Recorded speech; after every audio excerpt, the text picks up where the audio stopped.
Welcome to another edition of the High School Blitz here on Statesman.com. I'm Danny Davis. This is Rick Cantu. Rick, let's go over Week 7, talk about something we learned, give out a game ball or two. What did you learn this past weekend? What I learned is when you attend a Vandergrift football game, you can't take your eyes off the field. You might miss a couple touchdowns. I couldn't believe, I don't know if I've ever been to a football game where there were 8 touchdowns in the second quarter alone. I thought, this game is over. It's 42-14 Vista Ridge. Little did I know that it was going to flip-flop in the second half. Vandergrift is number 4 in the state for a good reason. They have an amazing offense. Now, if that defense ever gets to be as good as the offense, everybody else is in trouble.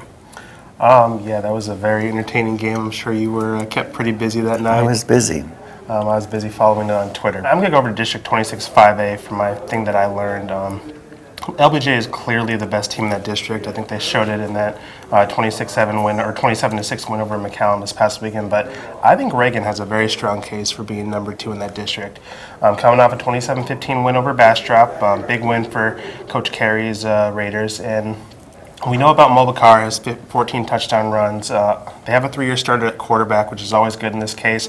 Their defense has only allowed 1 passing touchdown in district play, and they have Cedar Creek and McAllen still on their schedule. But if they can win a couple of those games, they'll head into district, or they'll head into the playoffs as a runner-up in that district, and that's a pretty big step since Keith Carey inherited that team in 2012. It was 0-10 when he got there, so a lot of moves being made over at Reagan. All right, game ball time. Who's getting some love from you today? I want to go with Crockett High School quarterback Zach Ochoa.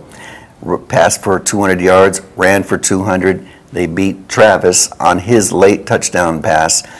300 total yards, and it's nice when Crockett finally wins a game after 7 weeks. I'm giving it to Zach Ochoa. All right, you gave your game ball to a team that won its first game. I'm going to give my game ball to a team that won its first game. I'm sending it out to Luling, a 33-0 win over Universal City Randolph. That win was led by senior Shaft Cubitt. 3 touchdown runs, return an interception, 90 yards for a score. So to get a shutout for your first win, actually happened with 3 of our winless teams, Luling, Marble Falls Faith, and Wimberley. So big wins for them, but the Luling win stood out for me. So we'll give it to Shaft. You can't beat a guy named Shaft. All right, those are our game balls for the week. That's what we learned. Be sure to check with us later in the week, and we'll be previewing some games.